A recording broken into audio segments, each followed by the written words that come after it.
Minute की speech में finance minister ने 4 बरादरियों का जिक्र किया। भारत की सबसे बड़ी अक़लियत मुसलमान है 17 करोड़। मैं हुकूमत से जानना चाहता हूं कि क्या 17 करोड़ मुसलमानों में गरीब नहीं है, नौजवान नहीं है, किसान नहीं है, ख़वातीन नहीं है?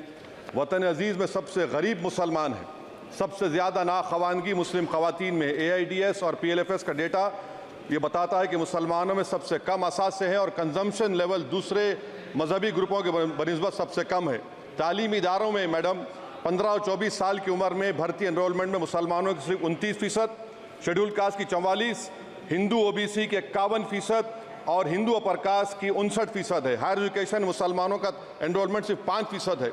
PLFS का 2018-19 का डेटा वेज एम्प्लॉयज़ बताता है कि मुसलमान 22% थे, 2022-23 में 15% हो चुका है। सेल्फ एम्प्लॉयमेंट में मुसलमान हिंदू सिख से ज़्यादा 58.4% है। रेगुलर वेज एम्प्लॉयमेंट में सबसे कम मुसलमान है 15% और कैजुअल लेबर में सबसे ज़्यादा मुसलमान 26% है। तो मुसलमानों का शेयर रेगुलर एम्प्लॉयमेंट में लॉस हो रहा है एम्प्लॉयमेंट का। मुसलमान नौजवानों का ना रोज़गार मिलता है, ना तालीम के मौक़े, ना हुकूमत उनको कोई तरबियत सहूलत दी जाती है। मैं मोदी हुकूमत को एक मुसलमानों का एक अछूत बना दिया है, ना कोई सियासी नुमाइंदगी है, ना मुल्क की तरक्की में इनका कोई हिस्सा दिया जा रहा है।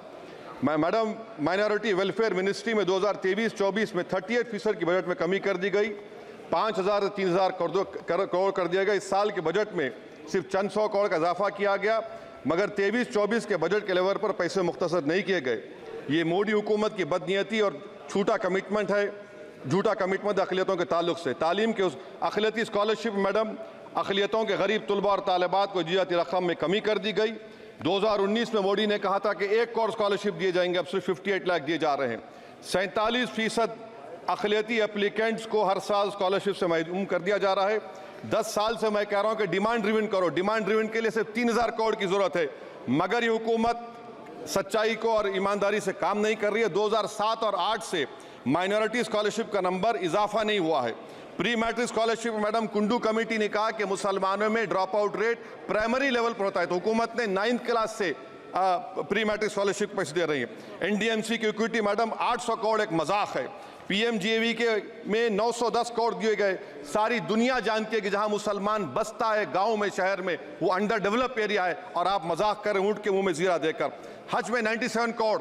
हज कमेटी एक रिश्वत का मरकज बन चुका है। प्राइवेट टूर ऑपरेटर्स के एक लाइसेंस के लिए पैसे देना पड़ता है, बिल्डिंग सिलेक्शन के लिए पैसे देना पड़ता है, मीना मुजदलफा में कंपनी के सिलेक्शन के लिए पैसे देना पड़ता है। मैं हुकूमत से मुतालबा करता हूं कि उसको ख़त्म किया जाए और CBI से इंक्वायरी करवाई जाए। मोदी हुकूमत को अक़लियतों बिल्कुल मुसलमानों से नफरत को ख़त्म करना पड़ेगा। मुसलमानों को उनका दस्तूरी हक मिलना चाहिए। आप कैसे विकसित भारत बनाएंगे अगर 17 करोड़ मुसलमान नफरत करेंगे?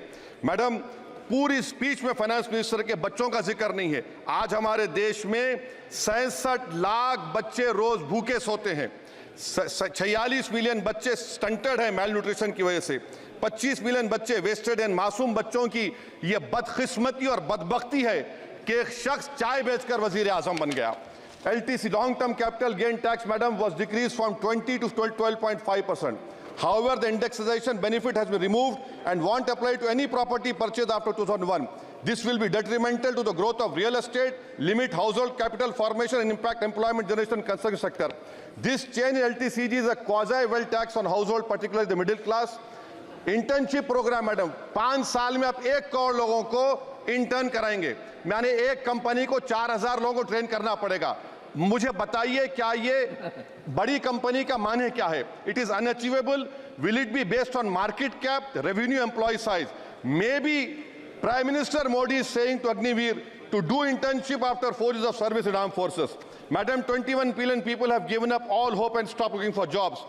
This brings down to 9% eligible population that is either employed or they are looking for jobs. Maybe finance minister can introduce a Berozgar tax and tax unemployed as well. No significant increase for social welfare, healthcare. It looks like Prime Minister Modi is saying देश की middle class की संपत्ति पर पहला हक हमारे alliance का है। In real terms, when adjusted to inflation, the allocation of health AB PMJ has declined. Modi is saying he said heal in India during G20. The reality is India is hurting. Madam, this government wants to increase FDI from China. Is the Prime Minister not concerned that our armed forces cannot patrol 26 patrolling points out of 65 in Ladakh? Maybe the Prime Minister wants the Chinese monopoly Indian markets. Import from China have crossed 101 billion 2024. Prime Minister Modi says Khelo India, but in reality the budget has shown that Modi government policy is Jhelo India. गरीब, middle class, farming, city dwellers, men and women, सब मोदी को झेल रहे हैं. Madam, in the current financial year, in February 5th, 15,993 MSMEs have been closed. Total MSCs closed have 35,680. Andhra Pradesh bifurcation. This parliament passed a law. For last 10 years, Modi government has shown their intellectual dishonesty in not giving ITR, IIM, Bayaram Steel Factory, Railway Corridor Hazipet, recognition of Palmaru as National Irrigation Project. This shows intellectual dishonesty of this government. Madam, I end my speech by quoting a famous poet, and I'm amending certain verses. 133 crore इंसानों, जिंदगी से बेगानों, सिर्फ हुक्मरानों ने हक तुम्हारा छीना है. खाक ऐसे जीने पर ये भी कोई जीना है. बेशऊर भी तुमको बेशऊर कहते हैं. सोचता हो ये नादान कैसे हवा में रहते हैं. 133 करोड़ इंसानों, कब तक ये खामोशी? चलते फिरते जिंदानों, गरीब खवातीन, नौजवानों, किसानों से रोने की सदाएं आती हैं. जब शबाब पर आकर खेत लहलाता है, किसके नयन रोते हैं, कौन मुस्कुराता है?